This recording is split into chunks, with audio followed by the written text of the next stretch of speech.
Completely covered in margarine. Oh hi, Bobby here. Today we're going to learn the solo from the studio version of Pink Floyd's Time, another great David Gilmour solo. This one is predominantly in F sharp minor. We're going to be using the F sharp minor pentatonic scale in its many positions all over the fretboard. This is also a solo where the phrasing on the original, there's a lot of kind of push and pull. So there are phrases that are kind of played slightly ahead of the beat, phrases that are played slightly behind the beat. It's a difficult one to emulate exactly.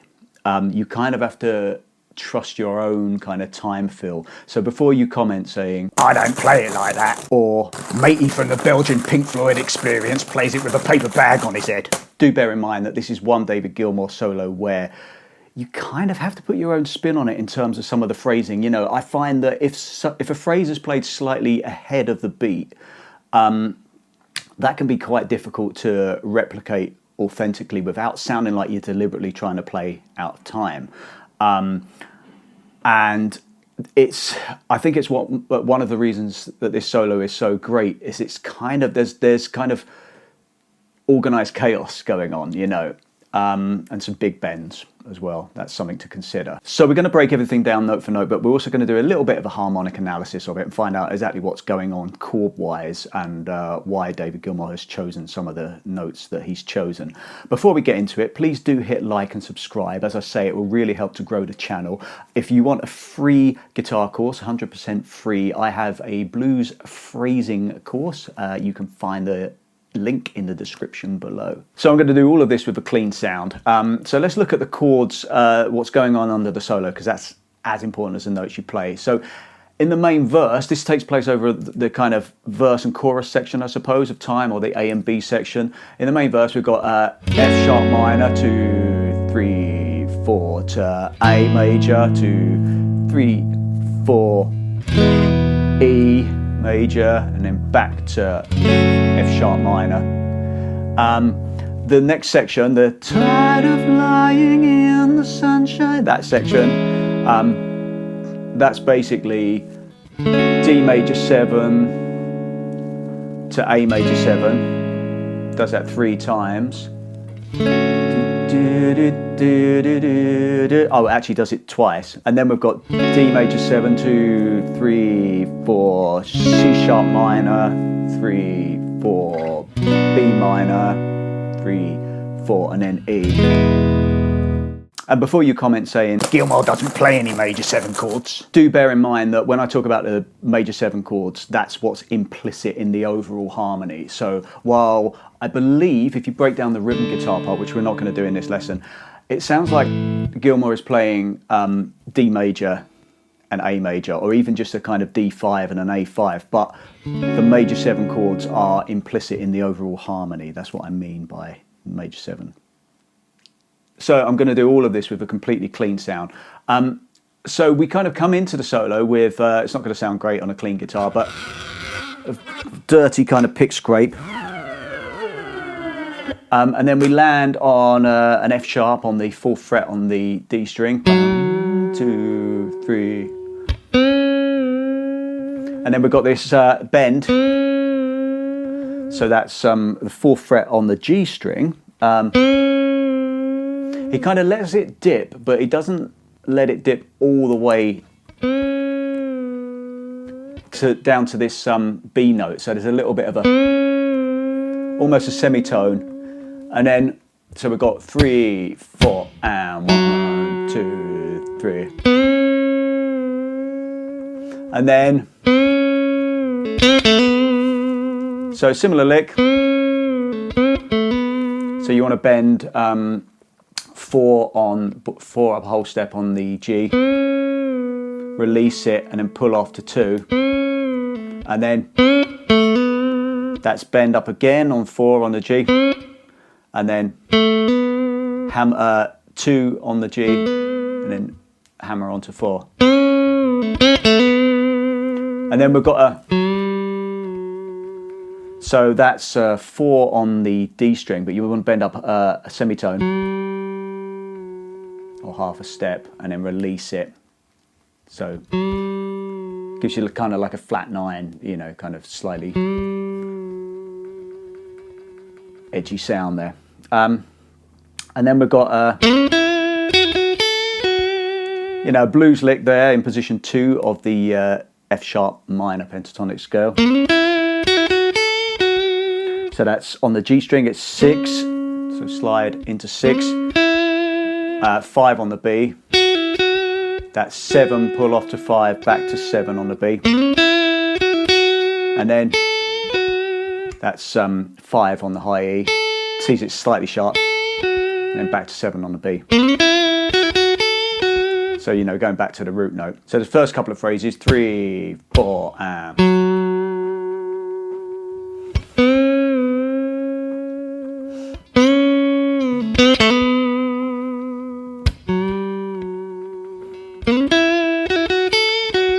I'm going to assume that you've listened to this solo loads of times in your life, otherwise it's not going to make sense out of context, me kind of breaking this down without any reference. And then we play a similar phrase, so next half, 1, 2, 3, 4. Same phrase really as before, slightly different articulation. Yeah, that bend comes slightly earlier. Again, listen to the original, but...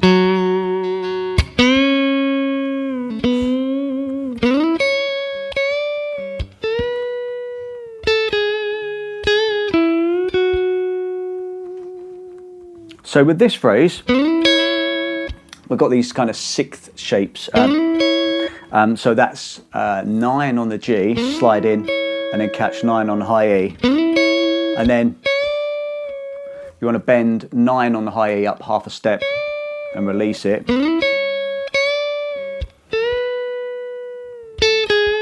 And then we've got 10 on the B string, release it, and then 10 to 9 on the B. And then that's,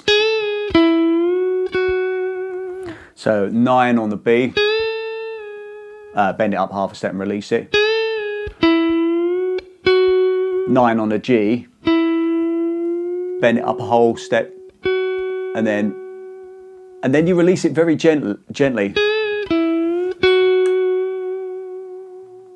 very gradually. You might want to put a bit of whammy bar vibrato on it. It's something that Gilmour did quite a lot. So that's the kind of first half of the F sharp minor section, and then when we move into move up a whole octave, we move back into position 1 of the F sharp minor pentatonic scale, but up here on the 14th fret, around the 14th fret. So we've got this phrase.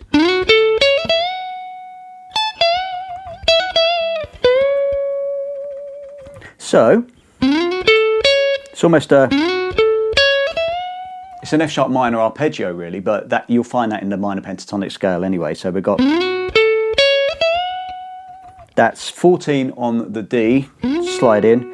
Sorry, 16 on the D, and then 14 G, 14 B, and then 17 on the B, and then bend that up a whole step. So we go. You're going to do a little kind of compound bend. Compound bend. Catch 17 on the high E, and then bend again on 17 on the B. So, and then we've got a little bit of a position shift there. That's 17 on the B string, hammer to 19, back to 17, and then bend 16 on the G string. And then we've got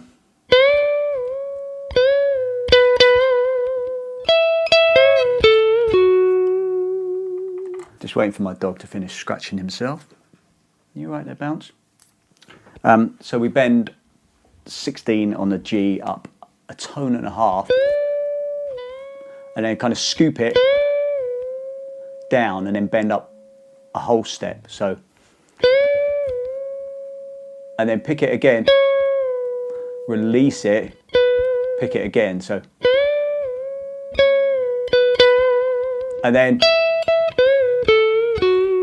very bluesy lick there. So that's 17 on the B, 16 on the G, and then 14 on the G, and then 16 on the root note on 16 on the D string. I've said this in previous videos, but I close my eyes a lot when I'm thinking about fret numbers because I don't think in fret numbers. I never learned tab. I never needed to learn tab. I learned the intervals all over the fretboard, which is obviously a much more musical way to play. So I kind of have to, I don't think, I'm on 17th fret on the B string. So we've got that phrase, and then another kind of almost kind of Albert King style lick. We're back into position 1 of the F sharp minor pentatonic scale. So we want to play 14 on the B, and then 17 on the high E, and bend that up a whole step,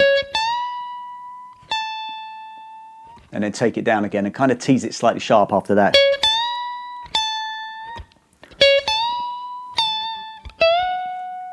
And then bend 17 on the B string. Bouncer's walking off. So,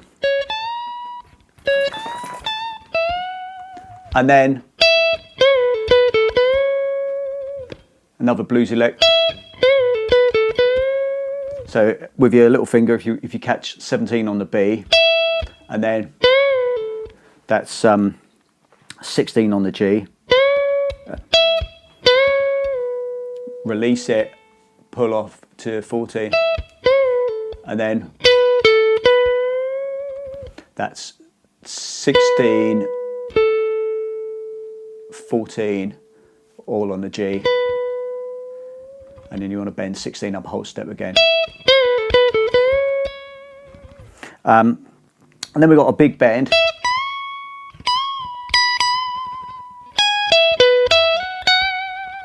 We're kind of going into the next position of the F sharp minor pentatonic scale, position 2. So that's 17 on the B string, and then, so 17 on the B string, and then 19 on the high E, bend that up a whole step, and then bend it again, and then release it, and then pick it twice. And then there's this little triad, 16 on the high E, 17 on the B, 16 on the G, and then 17 on the B, slide up to 19 and pick it, and then, I think that's what I played on the playthrough. So on the B string, that's 17, pick it again, hammer to 19 and pull off again to 17. And then 18 on the G string. So all of that is happening over the F sharp minor, A, E section, the kind of verse section. So the next section is where we hit that D major 7 to A major 7 section. So this section is all about the chord tones. It's really, really nice melodic section that kind of provides stark contrast to the previous part that was predominantly minor pentatonic. So we've got 3, 4,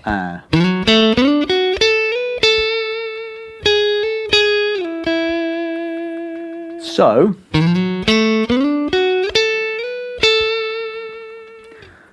we slide in. This is really, there's all kind of chord tones around the D major 7 chord.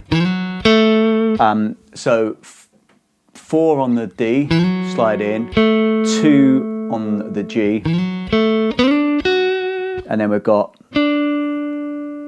fingering is optional here, we've got 7 on the G, 7 on the B, and then that's 10 on the B, slide to 12, back to 10, and then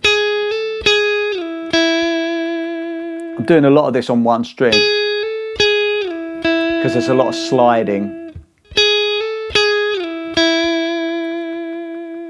So we've got 9 on the B, hammer to 10, pick 9 again, and then slide down to 5 and pick it again. So triplet fill for that first phrase. Again, I was doing some whammy bar vibrato during the playthrough just to kind of keep it a little bit more stylistically appropriate. But what we've got there, that's lovely because that's all happening over the D major 7. We've got the 3rd, the 5th of the chord, the root, the 3rd, the 5th, the 6th, back to the 5th. Really playing into the chords, and then this section here, we're landing at that point. We're landing on the A major 7, so we're kind of landing on the 5th of that chord. So really, really, really nice. So this bit, these 2 notes, that's the major 7 of the A major 7, the root, back to the major 7 and the 5th. All chord tones. There's a cheeky little 6th in there, but it's really nice arpeggio. It's important to know this if you want to incorporate some of these ideas into your own playing. That you're not going to necessarily sound like you're playing a Pink Floyd song, but it's good to kind of borrow some of these ideas from your favourite players. And then we've got that phrase. It's beautiful, that, and then.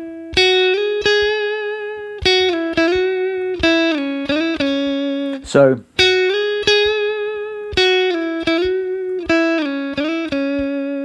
that's on the B string, we've got 7, slide up to 9, and then 7 down to 5, and then back to 7. So,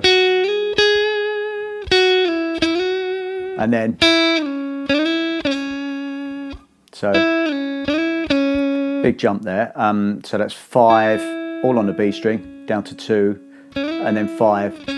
Down to 2 again. I'm doing that all on one string, so before you comment saying Tony from the Cleethorpes Pink Floyd extravaganza played it on 3 strings, it's semantics at this point. I feel that there's a lot of sliding around which should imply that it's, a lot of that is played on one string.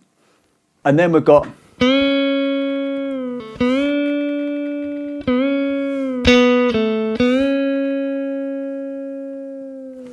there's a lot of kind of yearning going on in there. So, all kind of based around position 1 of the F sharp minor pentatonic scale on the G string. So that's 4 on the G, release it, pull off to 2, and then bend up again a tone and a half, because we're kind of where are we?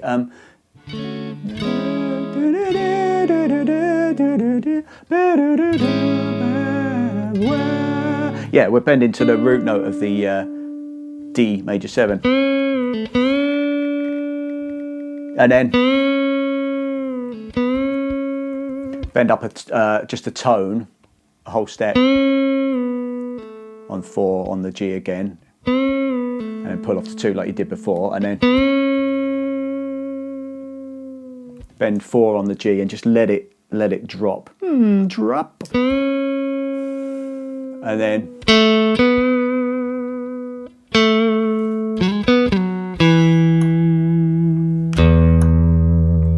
so the last phrase, that's 2 on the G, 4 back to 2, all on the G, and then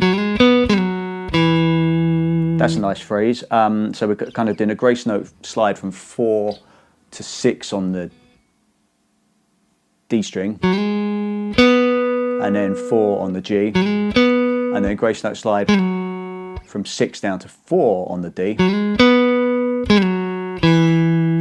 and then landing on 2 on the D string, 4 and bosh, and then an open E to kind of send it home. You might hear him kind of landing on that F sharp actually at the end of the solo. Something I used to do live. I can't remember if there must be a live version of David Gilmour playing that, maybe that made me want to do that if it's not on the studio version. But you don't have to. You could just go home after you play that solo. So what we've got there.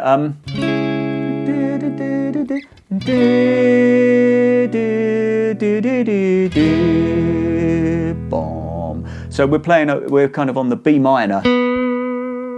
You know, really, I mean, even if he's not thinking about chord tones, he's really playing into the chord at that point. So he's playing the root note, the flat 7 of the B minor, and then anticipating the E with a, this is E major pentatonic, landing on the root note of the E and the root note of the E again. So, you know, really melodic, and it's quite a good study of Gilmour's playing, that he did a lot with the minor pentatonic scale, you know, his phrasing and his feel. He's still around. He does a lot with the minor pentatonic scale. I'm only talking in past tense because these are 70s recordings. But, you know, he's kind of known for getting a lot of emotion and a lot of kind of note choice and beautiful phrasing out of that one scale, but obviously that wasn't the only string to his bow. He just did a lot with it, and you know, the minor pentatonic scale is so fundamental in music. You know, I've heard reports of people reporting to me. No, I've heard guitar teachers talking about younger players saying, "Oh, I heard that the minor pentatonic scale is for boomers," you know, which is absolutely illogical when you think about it, because it's so fundamental. It's in everything. And as guitarists, you know, there's a lot of we're told very early on in our playing, break out of those minor pentatonic boxes, and you know, stop playing the same tired old blues licks. And I think that's really doing an injustice to the to pentatonic scales, because they're 5-note scales. They're only 2 notes away from a full diatonic scale. And I find that when a lot of players get into modes and they start learning the Dorian mode or the Mixolydian mode, there's this tendency to play these big kind of 3-note per string patterns where you start,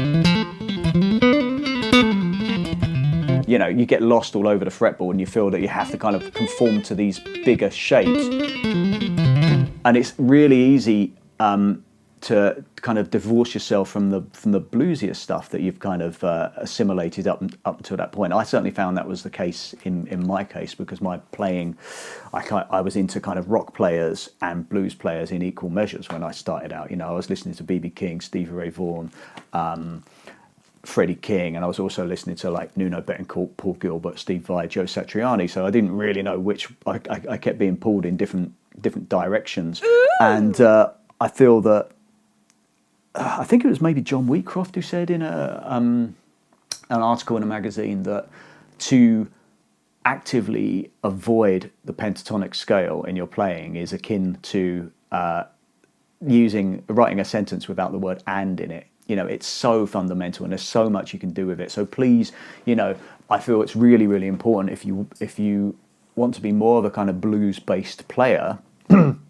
as opposed to a blues bass player, like David Gilmour is. Essentially, you know, Pink Floyd are not a blues band, but there are strong kind of blues influences in there, and you know, there's a lot of kind of Albert King, and there's a lot of kind of Buddy Guy that I hear in David Gilmour's playing. You know, if you want to be that kind of player, it's really important to retain your blues sensibilities. This is why I always go back to blues. This is why I have a number of blues courses, and you know, a free one that you can get hold of right now, blues rock phrasing. Anyway, so have fun with that. I hope you enjoyed this lesson. I'm going to do a few more kind of breakdowns of classic solos, not only Pink Floyd solos, but other solos. So do let me know in the comments below if there's anything in particular that you want me to go through, and if I can get away with it for, you know, kind of copyright reasons, then I'll tackle it for you. But do hit like and subscribe, as I say, please, and it will really kind of help to grow the channel, and it will enable me and Bouncer to make more YouTube videos. Cheers. Until next time, I'll see you soon. Take care.